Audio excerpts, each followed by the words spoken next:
Welcome back. I am N.S. Lavanya, Assistant Professor, Department of English, KCS Kasinadar College of Arts and Science. In this video, you are going to learn the summary of Duchess of Malfi written by John Webster. Here we see the characters list. Duchess, she is the Duchess of Malfi. Ferdinand, Duchess's twin brother. Cardinal, older brother. Bassola, a tool for two brothers to execute their evil act. Antonio Blagna, steward of Duchess' household. Delio, Antonio's friend. Cariola, Duchess' maid. Julia, Castruccia's wife and Cardinal's mistress. Marquis of Pescara, soldier.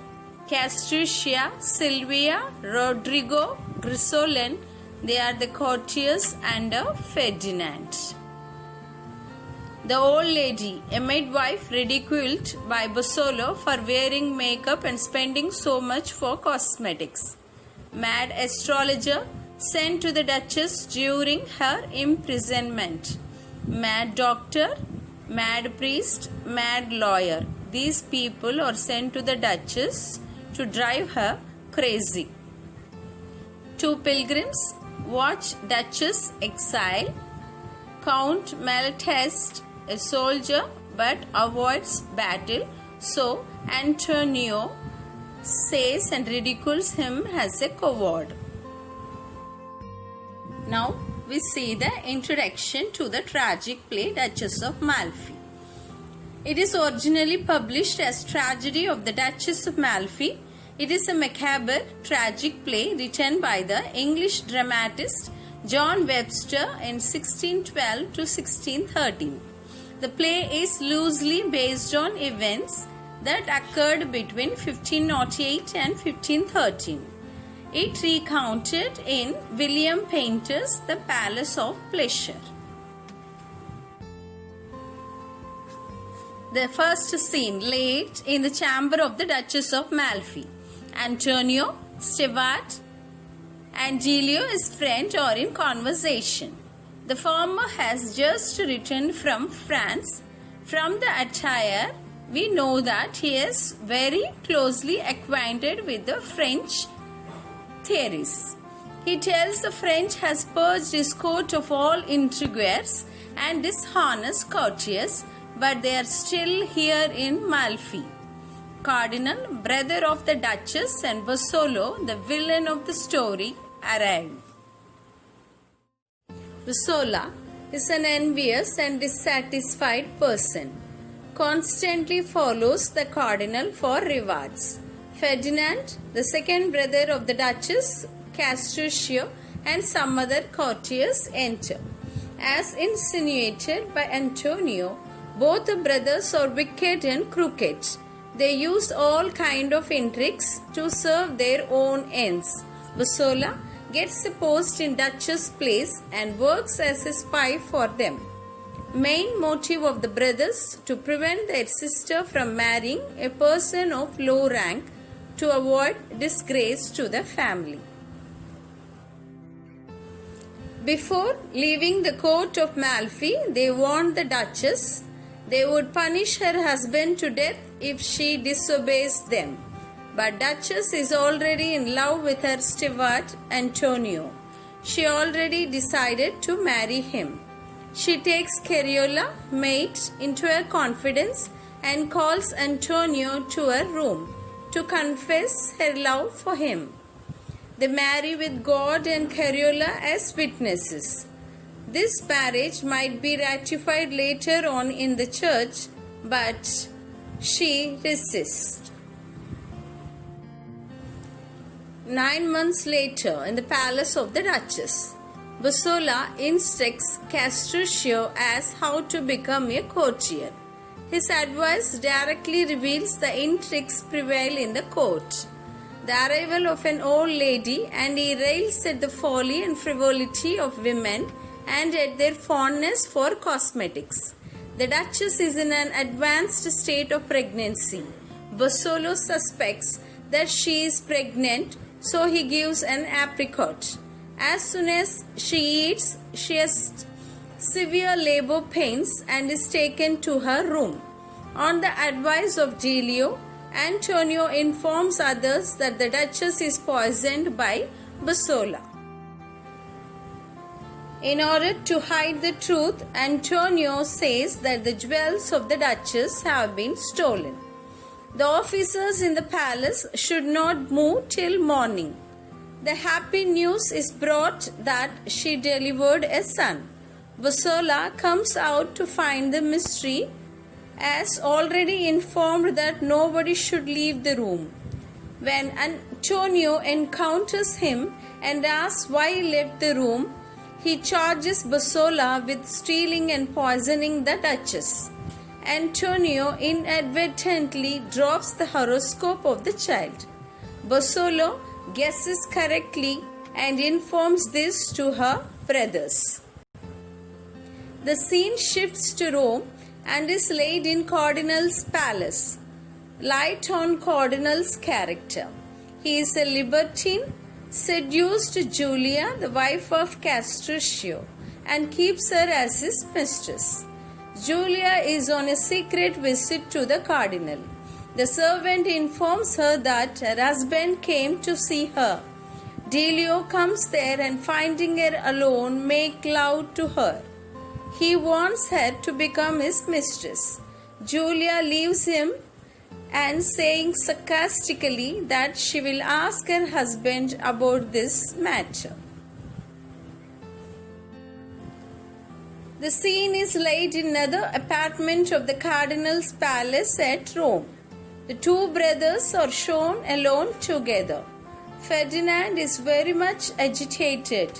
He calls the Duchess a whore, a disgrace to the family, and threatens to destroy her lover and child. Cardinal is more calm and self-controlled. He advises his brother to control his anger and think calmly. 2 years passed. 2 more children have been born to the Duchess. People regard her as a loose character since they don't know about her marriage. Ferdinand visits Malfi. Bussola tells him of the rumors about the character of the Duchess.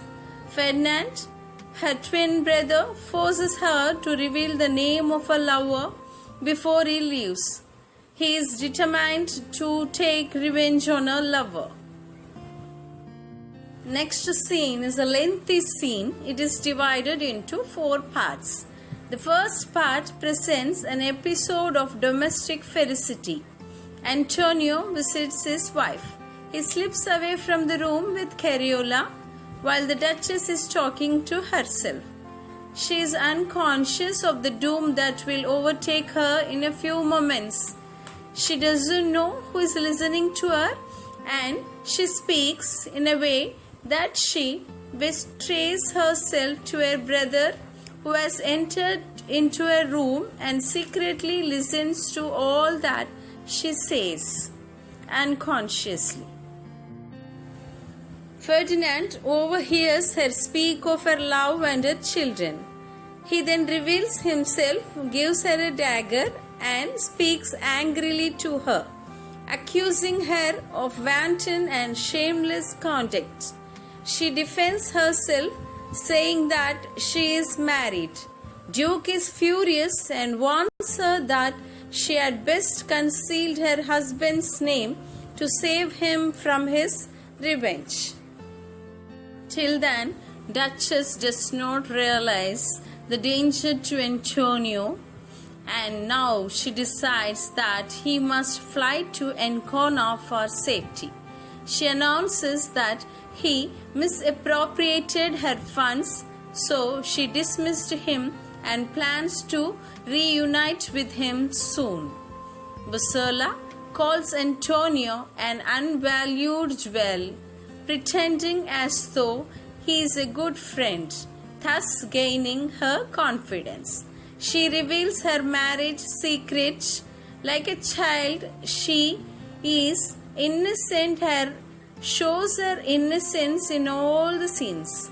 He advises her to pretend a pilgrimage to Loreto to escape the wrath of her brothers.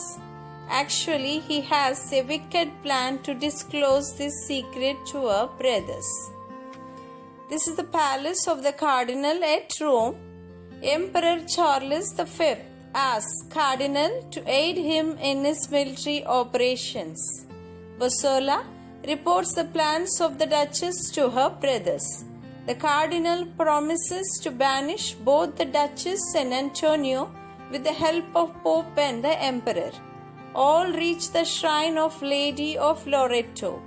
Pope banishes both and confiscates the dukedom of the Duchess as she is immoral. Antonio takes the eldest child, and after his departure, Bosola, with a troop of men, takes her into her custody. She has no other go. She has to go with him. Palace of the Duchess. She is now a prisoner in her own palace. Ferdinand pays a visit to her in the dark because he vowed not to see her. He pretends that he has come to reconcile with her. His intention is to torment her. Bosola shows to her the wax figures of her husband and children. The Duchess is depressed and goes mad. Ferdinand is overjoyed to see this. His plan is to let loose all the lunatics to her room to drive her mad. That is his plan. Another room in the palace of the Duchess. A number of madmen have been let loose to roam in the palace. They are making a great deal of noise. They perform their antics before the Duchess. She bears it all with courage and patience. She is stoical as she resigned to the will of God. There is a note of deep pathos in her speech. It displays the essential sweetness of her nature. She compares herself with Robin Redbreast and Nightingale and says they never live long in cages. Duchess is cruelly strangled. Bosola appears in the guise of an old man and tells her that he has come to make her tomb. Despite all her grief, the Duchess keeps up her dignity. I am, she says, Duchess of Malfi still? Carola and the children are strangled. Duke Ferdinand arrives. When he sees a dead body, he is grief-stricken. He blames Bosola for executing his unjust order. Bosola expected reward, but he received the title villain. He is embittered by this ingratitude. Ferdinand, though he is the one who made Bosola to kill her, drives mad because of the act he has seen. A public place in Milan. Antonio hides to escape the wrath of the two brothers. Giulio knows about his whereabouts. Antonio is ignorant of the situation of the Duchess. He tries to reconcile with the Cardinal. Giulio advises him to be careful because Cardinal is an evil man. Pescara arrives and Giulio requests him to give some lands to Antonio, but he refuses. Antonio plans to visit the Cardinal because he believes better fall once than be forever falling. Ferdinand is seen in a fit madness. Bosola demands reward. Cardinal pretends as though he has no knowledge of the death of the Duchess. The Cardinal urges him to kill Antonio so that his sister may marry again. Bosola accepts but employs Giulia to find out the truth. When she made advances to him, he overhears Cardinal's confession and Giulia is poisoned by Cardinal when he asks her to kiss a book which has poison. Bosola now makes his presence known and demands reward. Cardinal insists him to kill Antonio, but Bassanio decides to kill Cardinal first. Outside the fortress, Antonio and Giulio approach the fortress. and the latter points out at the window of the cardinal. Antonio decides to enter. The fortress is built on the ruins of an abbey. It is a wall by the side of a river, and there the echoes of human voice are produced so distinctly that people suppose that a spirit speaks, but there is no supernatural elements in the story. This echo scene has an uncanny effect in this tragic play. Delio brings Antonio's son to soften the cardinal's heart, but the play takes a different turn. The courtyard of the fortress. Bossolo brings Julia's body, and the cardinal fears whether Ferdinand in his madness will reveal the truth. He tells his guests they are not to come out of their rooms even if they hear him crying. When they go away, he prays to ease his troubled conscience. He decides to kill Bosola to keep his secret safe. At this time, Antonio enters. As it is dark, Bossolo, mistaking him for assassin hired by the cardinal, stabs him. He resolves to kill the cardinal. Another room in the same fortress. Cardinal is reading a book. He doesn't have rest either by day or night. Bossolo arrives with the body of Antonio. He attacks the cardinal. Ferdinand arrives and gives fatal wounds both to Bossola and the cardinal. Cardinal cries for help, but none comes out because of his stern command. When they come, they find Ferdinand dead, the cardinal and Bossolo dying. Delio then enters with Antonio's son, whom he hopes will get Duchess properties. So now the scene shifts. The play ends with the stage practically littered with dead bodies. The son of the Duchess and Giulio survives to inherit the property.